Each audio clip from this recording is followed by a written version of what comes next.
Yo, what's going on, everybody? This is Sabro54. Got another match with the Copperajah deck I used last time, showed you guys last time.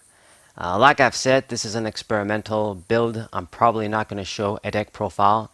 I don't want to give the impression, if I show a deck profile, it's like I'm giving the impression that, this deck is hot, this deck is how you run it. So, uh, just a bunch of matches, and maybe if I ever get enough of the Copperajahs, like the Repo Clash one, and then enough Milotics. I don't have enough Milotics. Then we could try out that little strategy. I think that just makes more sense than just using Copperajahs. Turbo Patch too. Like Turbo Patch would help this deck, but I don't have any of those. But yeah, this guy's problem is obviously that he has big energy costs. Being a stage 1 with a 190 HP is good, but he's gonna be slow. Obviously, if they hit you, you can't use the big attack anymore. The other one, the Darkness Ablaze one, you need damage counters on your bench Pokemon. You could use like the Spirit Tomb to activate that effect, but then that dude is a little liability down there. So you have a few ways to build the deck if you want. So the way I'm using it right now is just pretty vanilla. Anyway, so open up with Solgaleo, got a pretty horrible hand there. It's like, when I make decks like these, it's like you either get no supporter for 10 turns, or you draw all of the supporters together, and then when you use Cynthia, you draw jack shit. It's like you're not thinning your deck at all. But anyway, my opponent, I think he has a pretty bad hand too. Wow, I mean, if you're gonna use fucking Magnolia, discarded Crobat, all those energies were candy shit. Like use Jirachi to iron. Okay, so I'm a bit fortunate he had a pretty bad hand too. And from the looks of things, since you see that roly-coly fighting fire energies, obviously this is going to be a Coalossal energy acceleration deck, which is really cool actually, because I didn't ever see this Pokemon in action. Like you gotta, if you don't have the shit and you want to see it in action, like you have to hope you fight against somebody on TCG Online. So that's cool. It's going to be really interesting. He's probably this deck is probably, is not tier 1 or very consistent 2. I mean, I'm not sure about his build. So maybe it's going to give us a sort of a even playing field using this Copperajah deck too. Because I mean, I have ass here, as you guys can see. This is such an ass hand, such an ass opening. We got our evolved Pokemon, but I've got Quick Ball. I don't have anything else. We need a supporter, and I don't even have like energy so I can make use of Solgaleo. So this would normally be a loss under normal circumstances. Your opponent would just whoop whoop play his stuff and then just beat you down while you're down, basically, while you can't do anything. So Dubwoolvie, I guess he has this tech, makes sense. Communication, put the Jirachi back in the deck and grab something. And there's the Coalossal. Alright. Alright. I wanted to get those, goddammit, so that I could use them with Rhyperior V. Yeah, my own Rhyperior V, you could say. He's likely using that dude in this deck too. But, I mean, it's just the best attacker, right? But, in the end, we had to show Magnus on with Rhyperior V. A bit disappointing. I mean, the matches did work out for the most part. So, I guess I shouldn't complain too much. But, I guess it's not good for the viewers that... I'm just trying to showcase the new shit here, and I just can't.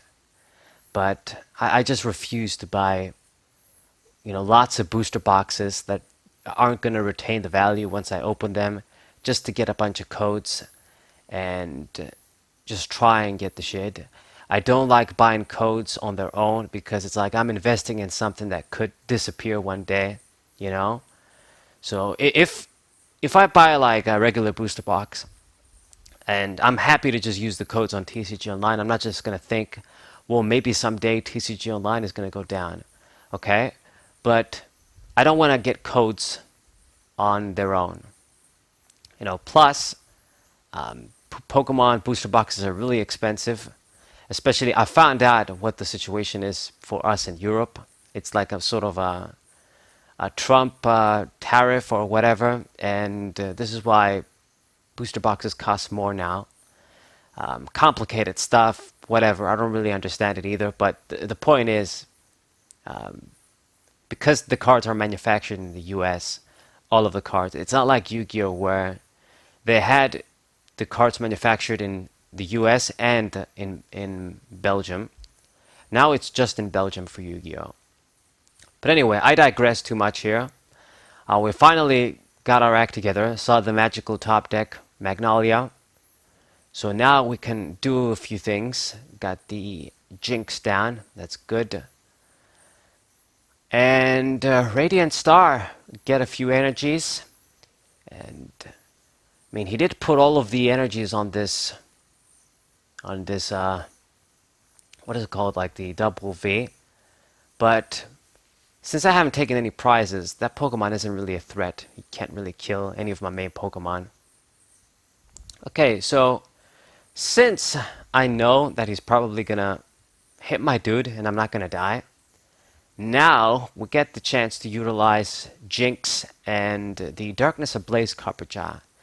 And this one is really strong. If you can meet the requirement with the damage Pokemon on the bench, 240 for 4 energies is nothing to play around with. That's enough to kill even 230 HPV Pokemon.